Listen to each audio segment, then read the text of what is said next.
Kan ini namanya Samson. Lu kagak nyanyi? Aku yang lemah tanpa Samson itu coy.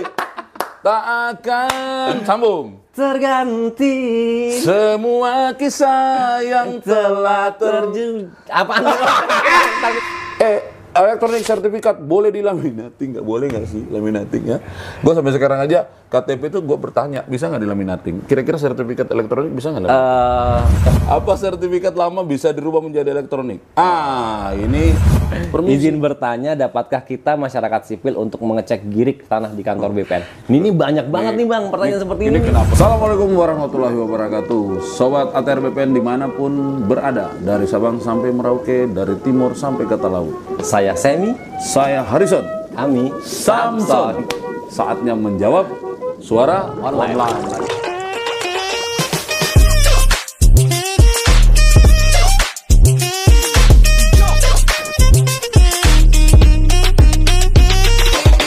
Sobat, ini kan banyak nih pertanyaan yang masuk di online terkait dengan apa yang diproduce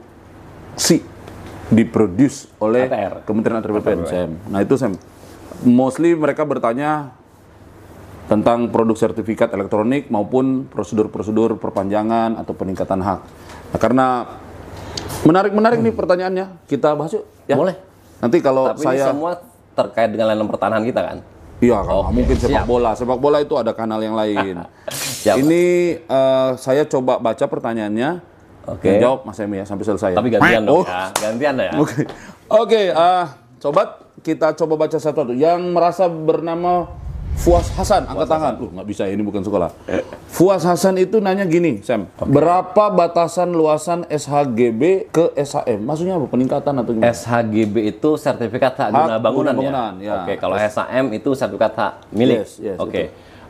Jadi Bang, memang kalau untuk luasan SHGB menjadi SHM kita tidak mengatur batasannya, tetapi memang kita ada prosedur yang berbeda antara SHGB yang luasannya di bawah 600 dan sampai 600. Oke. Begitu juga untuk yang rumah toko. Kalau HGB sampai dengan 120 itu lebih simpel prosesnya, hanya tinggal diceplok cap doang dari hak guna bangunan menjadi hak milik. Peningkatan hak. Peningkatan hak. Kalau untuk rumah tinggal itu kita sampai dengan batas 600, itu bisa diceplok doang. Tapi lebih dari luasan itu harus melalui proses panitia namanya. Seperti itu. Jadi prosesnya aja. Produknya SK Kepala Kantor ya? SK Kepala Kantor untuk merubah perubahan hak namanya begitu. Ya ini orang kan taunya itu peningkatan. Sebenarnya kalau di kita saya bahasanya perubahan hak, betul. Perubahan hak. Jadi meningkat itu kan bahasa awam ya, bahasa masyarakat. Di BPN itu dikenal perubahan hak. Oke Mas Fuad, semoga terjawab ya kalau Mas Fuas, semoga Fuas Bang dengan jawaban kita ya. Fuas, semoga engkau puas. Gitu ya. Kemudian ada pertanyaan dari Conan the Barbarian. Itu kan film zaman dulu ya? Film dulu Bang. Oh salah. Conan Brigawa. Conan Febri. Oke. Conan Febri Gawa, panjang kali namanya. Nanyanya gini Sam. Untuk membuat roya online kok nggak bisa? Bagaimana caranya? Mungkin gini Bang, ini dimaksud mungkin roya elektronik nih mungkin ya. Oh iya ya. Karena di kita kan online, sejak 2017 kan sudah ada hak tanggungan elektronik nih. Oke. Nah makanya sepertinya ini arahnya ke sana nih Bang. Nah, Jadi coba cerita memang tuh, kenapa tuh? terkait dengan roya elektronik ini hanya bisa dilakukan untuk yang hak tanggungannya elektronik Bang. Kalau yang hak tanggungannya masih yang belum elektronik ya royanya juga dilakukan dengan cara yang konvensional, tidak melalui elektronik. Mungkin itu maksudnya Bang. Dia bisa mohon sendiri atau harus lewat langsung PPAT sendiri, bisa atau sendiri, gimana? bisa diajukan sendiri Bang. Bisa Elektronik. diajukan sendiri, ya? Oke, mungkin ini untuk membuat roya online kok nggak bisa? Tadi kali penjelasannya ya. Kita lihat dulu hak tanggungannya apa, gitu. Jadi kalau hak tanggunganmu itu sudah berbentuk elektronik, Febri, bisa bisa. roya elektronik. Tapi kalau masih analog, dilakukan dengan roya analog. dengan roya analog. Oke ya, clear ya. Pertanyaan nomor 3 datang dari Melvin Oloiharu, 17. Kalau HGU lahan bisa dirubah jadi hak milik nggak? Tidak bisa bro, karena HGU itu adalah hak untuk perkebunan. Oh, Ya, peruntukannya perkebunan. Peruntukan itu perkebunan. Hak milik itu pekarangan rumah tinggal. HGU itu kan mostly rata-rata apa ya, luas. Luas, Per lebih luas, hektar. betul. Kecuali betul. dirimu Melvin mau bikin rumah seluas 700 Dan memang dia hektar. dipakai untuk perkebunan seperti Dipakai itu ya. untuk perkebunan. Jadi HGU tidak bisa ke hak milik ya. Oke. Kalau HGB dengan HM mungkin 11-12 ya. Di luasan-luasan tertentu kan bisa melakukan perubahan. betul. Oke. Melvin, terima kasih, semoga puas ya. Oke. Ada pertanyaan dari Mbak Desi Mayasari. Mayasari itu bukannya bos Mayasari. Bis bang. Mayasari. Mungkin ini pemiliknya. Ya, atau mungkin ini keturunan dari pemilik bos Mayasari. Kalau ruko kayak ruko gitu kan HGB, emang bisa ya diubah jadi hak milik? Bisa. Nah, itu. Tadi udah ditanya sama Fuas Hasan ya? di atas, bisa. Sarannya? Ya, jadi memang kalau untuk rumah toko bang, kita juga sudah ada peraturan menterinya mengatur itu. Rumah toko selama memang pemanfaatannya lantai 1 dipakai toko, Ruko ya, lantai 2 rumah toko dipakai untuk perumahan, untuk dipakai untuk rumah tinggal, itu bisa diajukan untuk meningkatkan hak menjadi hak milik bang. Betul. Jadi intinya aturan Bisa. kita membolehkan itu dengan syarat-syarat terpenuhi. Syarat-syaratnya bisa dicek di sini nih ya. Nanti ada aturan-aturan mengenai pemberian haknya. Datang pertanyaan berikut dari Mustafa Fahalik. Coba jelaskan cara ubah nama kelurahan pada sertifikat. Jadi ini penyesuaian ya bang? Ubah penyesuaian nama nama kelurahan mungkin karena ada pemekaran administrasi wilayah berubah, betul. kelurahan A. Itu tinggal di mana? Cakung Timur ya? Nah, Cakung Timur jadi Cakung Barat. Tapi adalah lebih parah lagi. Dulunya misalnya Jawa Barat, sekarang jadi Jakarta Timur. Betul, di Gimana perbatasan. Gimana? Itu Ini ada kayaknya juga. sama nih masalahnya Mustafa nih. Jadi memang hal ini bang terjadi kan bukan keinginan Yang bersangkutan. masyarakat nih Ya, atau ya. pemohon. Jadi Ya. memang ini bisa kita Pengembangan proses wilayah, ya. dengan tanpa biaya bang. Tanpa biaya, tetapi kita minta nanti tolong dilampirkan ada surat keterangan dari kelurahan yang menyatakan bahwa memang bidang tanah si pemohon ini, masyarakat ini terletak di kelurahan mana. Ya, Seperti itu. nama layanannya apa dong? Nama layannya perubahan wilayah bang. Ganti wilayah. kalau Produknya kita. di sertifikat di apa? Produk kita hanya pencoretan di catatan pendaftarannya Kalau saja. kelurahan diganti. Iya, diganti ya. begitu. Berarti hanya seperti itu. Di database-nya otomatis langsung berubah ya? Otomatis langsung berubah. Kita sesuaikan. Itu tanpa biaya. Kan itu kan misalnya terjadi antar provinsi juga sama. Sama. Provinsi-provinsi beda nih. Sama. Kayak tadi saya bilang kan Jawa Barat dengan DKI Jakarta. Sama bang, itu sama. Oke, bisa ya Mustafa. Jadi please datang ke kantor. Itu harus datang ya? Harus Kantor datang, ya? harus datang, karena harus dicek sama teman-teman. Bawa sertifikat dan dokumen-dokumen lainnya. Oke Mustafa, semoga puas dan semoga kamu bisa memastikan dirimu itu sebenarnya ada di Jawa Barat atau di DKI. Nomor Yang 6. mana? Nomor Dari Hergun 7044 nih bang. Mau tanya nih kalau sertifikat hilang bisa dicetak kembali nggak ya, bang? Bisa. Sertifikat hilang itu sebelum dicetak itu ada proses dulu. Proses penggantian. Kalau cuma cetak aja semua pun bisa dicetak, fotokopi juga bisa. Tapi prosesnya yang penting, bukan bisa dicetak. Kalau hilang karena apa? Karena penggantian karena hilang ya. Kan kalau penggantian sertifikat itu kan ada karena rusak ya saya Karena rusak atau belangko lama betul. ya. Rata-rata seperti itu, 3 penyebab itu, rusak, hilang, belangko lama. Nah kalau yang ini kan Hergun nanya hilang ya. Nah hilang itu kan berarti nanti kamu harus harus menyiapkan surat keterangan hilang dari polisi. Terus pengumuman. Sebulan ya? 1 bulan. Sebulan pengumuman. Setelah tidak ada komplain apapun dari siapapun, baru proses itu dapat dilakukan. Nah, dengan kamu disumpah. Ya. Sumpahin Ada apa disumpah? Sumpahin. Sumpah. Sumpah. Meyakinkan bahwa memang itu benar hilang kan ya bang gitu. Disumpah bahwa betul-betul hilang dan dia menandatangani pernyataan bahwa itu memang hilang. Betul. Nah, baru kemudian prosesnya akan Diterbitkan sertifikat penggantinya. yang namanya sertifikat pengganti. Sertifikat pengganti lebih baru tapi dengan data-data yang sama. Betul. Dengan buku tanah. Kan sertifikat itu Hergun dan teman-teman netizen tahu ya, itu kan kembarannya buku tanah. Salinan buku tanah. Salinannya buku tanah. Jadi barang yang sama, satu dipegang oleh masyarakat pemegang hak itu namanya sertifikat. Di kantor kita itu namanya buku tanah. Ya. Jadi ini memuat informasi yang sama bang ya? Sama harus. Kalau nggak sama kan nggak nyambung nanti. Untuk proses berikutnya. Oke Hergun, semoga terpuaskan. Selanjutnya bang dari Shinobi Turtle ya 398. Ini YouTube nanyanya apa? Permisi Min. Mas, sama-sama, permisi, monggo, silakan. Permisi. Izin bertanya, dapatkah kita masyarakat sipil untuk mengecek girik tanah di kantor BPN? Untuk kita di kantor pertanahan banyak banget pertanyaan orang datang bawa girik gitu. Gimana bang? Mengecek girik kan bukan produk BPN Pak. BPN itu kepanjangannya Badan Pertanahan Nasional. Itu tidak pernah memproduksi yang namanya girik. Girik itu produknya dokumen tua itu untuk pajak itu kan. Nah pajak kan berarti ya teman yang lain lah di kementerian yang lain kan, kemudian memproduksi itu. Cuma memang girik ini sering menjadi bagian dari alas hak yang dilampirkan yang oleh pemohon. dilampirkan oleh pemohon, antara lain memperkuat posisinya di mana, letaknya di mana, luasnya di mana. Cuma BPN itu bukan produsen giri. Jadi kita informasi terkait gini nggak ada di kita ya Bang? Nggak ada, biasanya sih Kantor kelurahan. kelurahan. Mas apa tadi yang nanya itu? Shinobi Turtle. Iya. 3998 nomor telepon kali itu. Oke. Oke, begitu ya Mas Shinobi ya. Jadi ke kelurahan. Kemudian datang pertanyaan dari warung makan Brebes. Ini orang warung makan aja nanya pertanyaan. Bapak, ya Ibu, mohon arahan apakah surat tanah, SPPT, PBB doang Itu aman.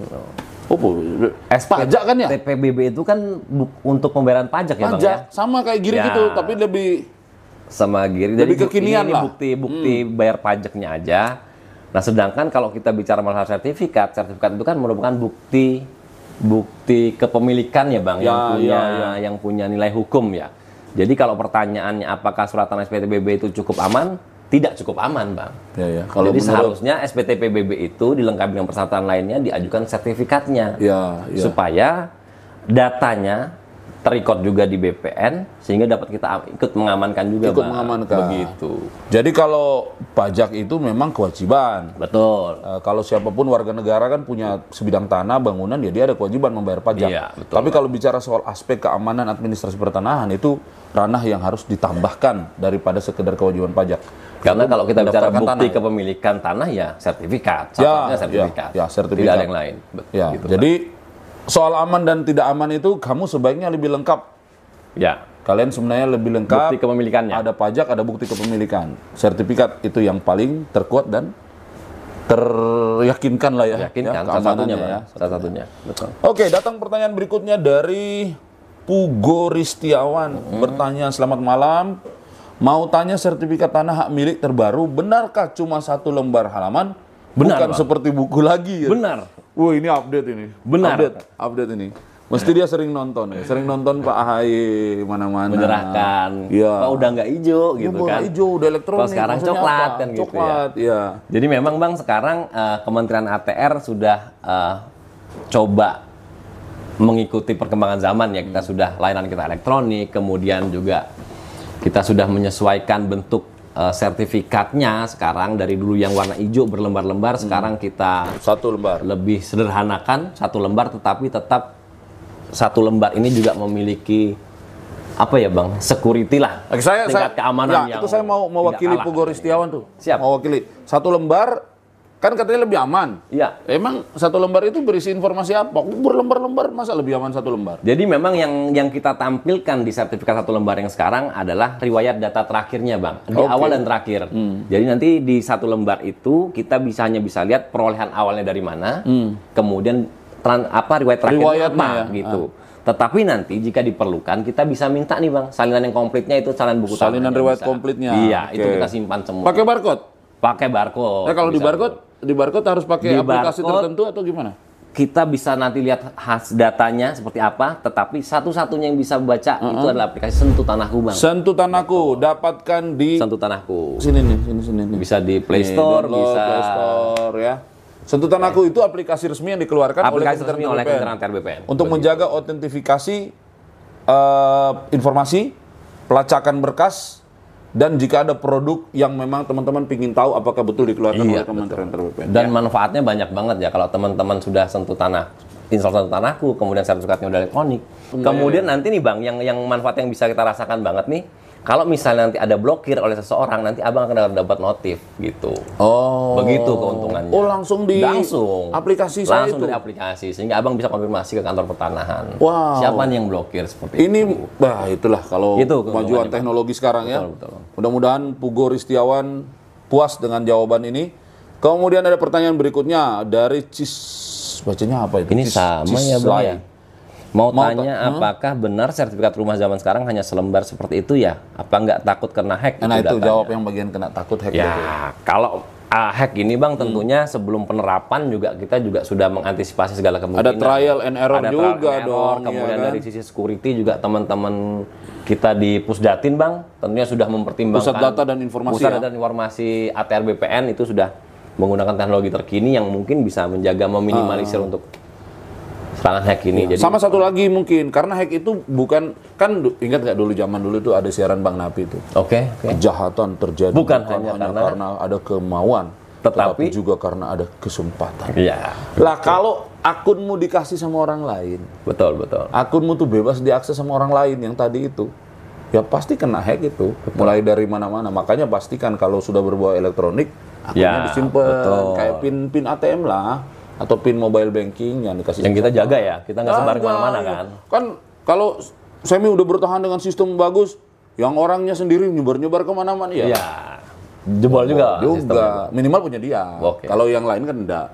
Gitu. Jadi hati-hati ya. Tidak takut lah Pak kena hack. Cuma kan kita tidak boleh takut terus, harus berusaha supaya mempertahankan sistem security dengan baik. Yes. Oke, Cisli, thank you. Nurul Gusti bertanya, elektronik sertifikat boleh dilaminating? Nggak boleh nggak sih laminating ya? Gue sampai sekarang aja KTP itu gue bertanya, bisa nggak dilaminating? Kira-kira sertifikat elektronik bisa nggak? Kalau dari sisi keamanan, yang penting kan kita bedanya sertifikat L itu kan ada barcode, Bang. Barcode itu bisa di-scan apa enggak? Maksud saya selama mungkin proses laminatingnya nggak yang ngepres banget dan tidak merusak barcode, silakan saja. Yang penting nanti dites barcode-nya bisa kebaca apa enggak. Atau gini deh, kita sarankan aja, aslinya nggak usah dilaminating, fotokopinya dilaminating. Dibalik. Karena kan kalau kita udah bicara elektronik, niat banget mau laminating tuh. kalau kita bicara elektronik kan yang penting kan sudah data yang ada di pangkalan data kita, bukan yang di hasil cetakannya. Itulah kenapa Bang sertifikat elektronik itu kita bilang salinan resmi yang kita berikan, Bang. Karena kita tetap jaga yang data elektroniknya. Oke, Nurul, jadi boleh. Cuma tadi Pak Sam bilang jaga barcode-nya ya. Kalau rusak, ya itu takutnya tidak bisa di-scan. Nanti kamu marah-marah. Oleh aplikasi untuk aku ya, Bang. Ya. Kemudian pertanyaan berikutnya dari Sami Ardian. Bukan, Bang. Ini Ardian Nugroho. Apa sertifikat lama bisa dirubah menjadi elektronik? Ini apa namanya itu istilahnya? Alimedia ya? Alimedia, kita kenalnya Alimedia. Alimedia itu lama didaftar dari yang analog yang berlembar-lembar warna hijau itu menjadi sertifikat yang satu lembar, Bang. Prosesnya gimana tuh?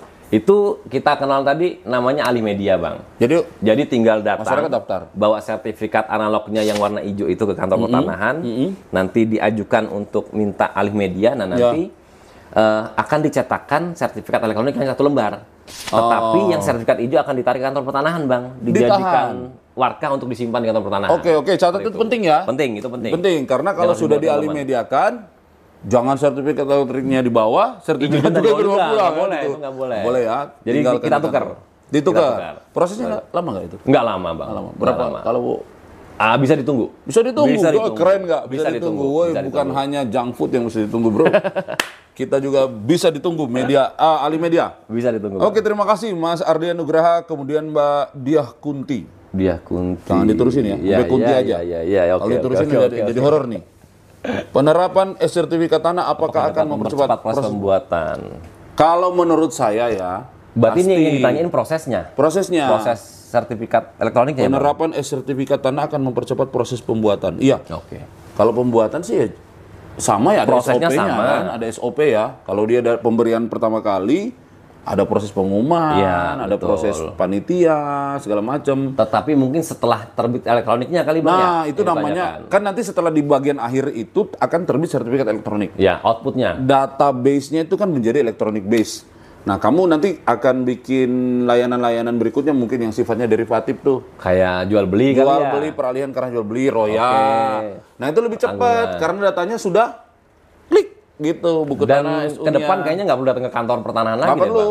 Dari kamar aja begini. Online, gitu. elektronik bisa dapat produk outputnya. Yang penting pastikan saldo mobile banking cukup, betul. Karena kalau pas bayar, maaf, di reject, ditolak karena nggak ada pulsa. Tapi itu untuk bayar PNBP kan, Bang. PNBP. Jadi PNBP penerimaan negara bukan pajak, bukan pajak. Yang resmi memang langsung masuk ke kas negara. Ya, kita cashless. Seluruh kantor BPN sekarang cashless. You bayar langsung ke bank. Oke, terakhir ya, benar nih? Terakhir, Bang. Terakhir. Sini. Tuwe 207. Bagaimana cara buat sertifikat elektronik gimana ya? Nah, Bang. Gimana tuh? Gimana caranya bikinnya? Oke, teman-teman, Tuwe 207. Jadi untuk persyaratannya sama ya, sama dengan sertifikat sebelumnya yang analog sama aja, tapi memang nanti outputnya akan diberikan kepada pemohon itu, kepada masyarakat adalah sertifikat yang bentuknya 1 lembar, bukan yang hijau lagi, tapi semua persyaratannya sama, Bang. Itu nanti bisa dilihat di aturan kita lah terkait dengan jenis layanan yang dimohon dan persyaratannya. Seperti itu, Bang. Ya memang Mas Tue, nggak enak banget sih. Jadi gini bro Tue ya, jadi namanya bikin jadi sertifikat elektronik itu pasti sebagian besar prosesnya elektronik base. Nah elektronik base itu kan biasanya tidak kasat mata itu berjalan di dalam sistem. Nanti teman-teman tinggal lihat sudah jadi barangnya. Tapi proses untuk memastikan objek tanah itu subyeknya, posisi luas dan lain sebagainya itu memang tetap akan ada proses itu ke lapangan. Tapi proses pembuatan sertifikat elektronik ini sampai ke outputnya elektronik. Nah, itu elektronik. Tapi SOP untuk mengurus pendaftaran tanah itu tetap berlaku sebagaimana yang kita ketahui selama ini dalam proses pendaftaran tanah. Jadi mana lagi, Bang? Sudah selesai. Cukup? Waduh. Jadi teman-teman netizen yang kita banggakan, kita cintai, kita hormati dan kita puja dan puji. Sayangi juga dong. Kita sayangi juga, Bang. Kita sayangi, bener. Ini bakal jadi sobat-sobat kita nanti ke depannya nih, Bang. Ya, karena banyak nanti pertanyaan kan kita bacain semua. Kita jawab semua.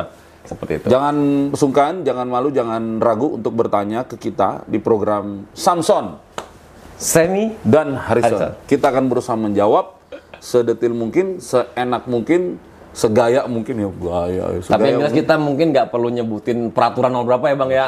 Peraturan mah tinggal dicari. Baca di sini ntar. Nanti akan ditampilkan oleh teman-teman nih. Kasih alamat yang mana bisa diakses seluruh aturan mengenai Kementerian Antar BPN. Oke. Mudah-mudahan teman-teman semua puas. Teman-teman semua. Kan ini namanya Samson. Kita gak nyanyi. Aku yang lemah tanpa. Samson itu coy. Tak akan sambung. Terganti Semua kisah yang telah terjadi. Apaan? Udah. Kita latihan dulu. Semi, Harrison, Samson. Sampai ketemu lagi. Ciao. Assalamualaikum warahmatullahi wabarakatuh.